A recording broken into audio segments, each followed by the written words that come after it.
السلام عليكم يا جماعة. النهاردة نشرح قصة ديدبول كيلز مارفل يونيفرس. قصة اقترحت عليا ان انا اشرحها قبل كده، فقررت ان انا اشرحها النهاردة. بس قبل ما ابدأ ما تنسوش اللايك والاشتراك وخليكم مع الفيديو. تبدأ القصة مع ذا واتشر وهو بيتكلم، واللي مش عارف مين هو ذا واتشر، هو شخص بيتجول في المالتي يونيفرس وبيحكي للمشاهدين الحكايات والتغييرات اللي بتحصل في العوالم التانية، وبيحكي لهم ان الحاجات البسيطة بتعمل اختلافات كبيرة جدا في القصة. ذا واتشر بيتكلم عن النهايات. كل شيء لازم يبقى فيه نهاية، ولكن النهاية اللي في القصة دي ممكن تنهي السلام وتسبب الألم والمعاناة والدمار. وأول الضحايا للنهاية دي هم الفانتاستيك فور، الفرقة اللي أنجبت كتير من الأبطال الخارقين على مر العصور. ومع كل ده كانت أول فرقة بتقع بين كل الفرق. وبنشوف انفيزيبل وومن وقع مع مستر فانتاستيك السايح حرفيا، واللي بيحاول يحذرها ويقول لها اهربي اهربي بسرعة قبل فوات الأوان. وفي الاخر بيموت. هي بعدها بتعيط عليه شوية، وبعدها بتغطي له عينيه اللي هي مش موجودة اصلا، وبعدها تمشي وتسيبه عشان تدور على جوناثان. واللي مش عارف مين جوناثان، هو شخص كده بيولع نار يعني. وبنلاقيها اختفت عشان محدش يلاقيها، وبرضه عشان تكتشف المجرم ده بهدوء. وفجأة من لا مكان تلاقي جوناثان واقع على الارض من مركبة معينة، وديدبول يطلع من وراه ويقول له اخيرا ايدي هتلمس راسك السخنة. انا اديتك يا جوناثان الافضلية في اكتر من مرة عشان تتخلص مني، ولكنك في النهاية ما تقدرش ومش هتقدر تموتني، وده في الاخر هو نصيب المهملات. وبيقطع دماغه بكل قسوة. وكل ده كان قدام سوزا وهي مختفية والدم بيطير على وشها. وبعدها ديدبول بيقول اوه اخيرا، يلا بقى ندور على اللي بتختفي. راحت فين؟ اوه ممكن تكون هي نقطة الدم اللي طايرة دي. انا فرحان جدا انك لسه هنا يا عزيزتي. وقبل ما ديدبول يكمل كلامه، راس ديدبول ابتدت تتنفخ، وانفيزيبل وومن بصت له وقالت له انا معرفش يا ديدبول ايه اللي خلاك تعمل كده. ممكن واحد من الاشرار طلب منك كده، او انت عملت كده من دماغك. ولكن كل اللي انا اعرفه ان كل ده ما بقاش مهم، لان في كل الحالات انت مش هتموت حد تاني. وبعدها حرفيا بقدراتها فرقعت دماغ ديدبول، تبص عليه وعينيها مليانه خيبه امل وتمشي. ولكن فجاه يصحى ديدبول ويقطع لها رقبتها ويقول لها ما كانش لازم ابدا تستهيني بعدوك الميت، وبالاخص لما يكون عنده قوه الشفاء.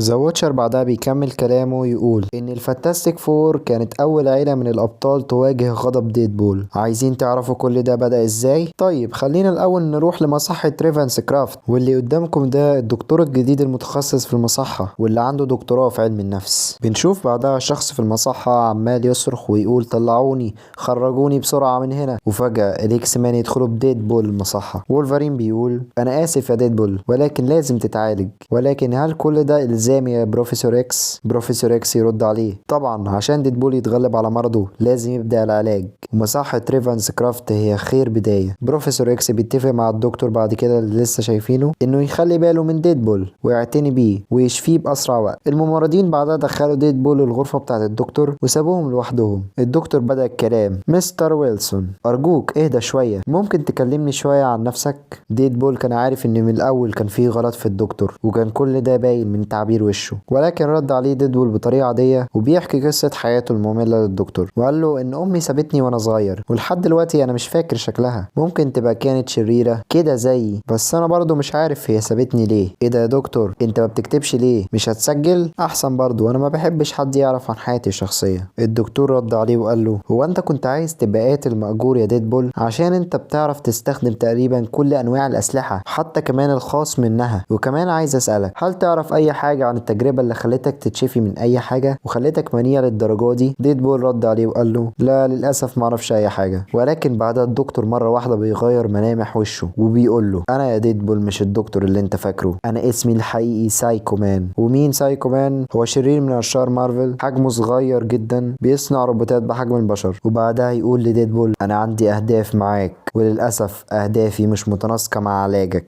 ديدبول بيرد عليه ويقول له مش مهم، كده كده انا بحب الدم. ويشغل سايكو مان الجهاز اللي في ايده على ديدبول، واللي يخلي ديدبول يتجنن حرفيا. وبنفهم ان سايكو مان بدل ما يعمل جيش كامل يدمر بيه الكوكب، شاف انه احسن ان هو يتحكم في ديدبول وهو بنفسه يعمل كده. سايكو مان بدأ يدخل الشحنات اللازمة عشان يبرمج بيها دماغ ديدبول، واخيرا خلص. وديدبول بقى آلة تدمير مطلقة. واول شيء عمله ديدبول انه فك لبس المجانين منه ودمر الروبوت بتاع سايكو مان وطلع سايكو مان من جواه وحرفيا فرمه. ديدبول بعدها طلع من اوضة الدكتور وقتل كل شخص في المستشفى، ما سابش حتى المرضى، وبعد ما خلص مسك البنزين وحرق المصحة بالكامل. بنرجع تاني لذا واتشر اللي كان بيكلم المشاهدين ويقول لهم ان ده هيؤدي لضرر كبير ومفيش اي شخص يقدر يوقف الموضوع، ولكن انا عندي القدرة ان انا اوقف ديدبول، انا اقدر امنع كل الكوارث اللي هيعملها. ولكن قبل ما يكمل كلامه فجأة يتكهرب ويخسر كل قوته، ونلاقي ديدبول ماسك جهاز غريب بتبطل كل القدرات.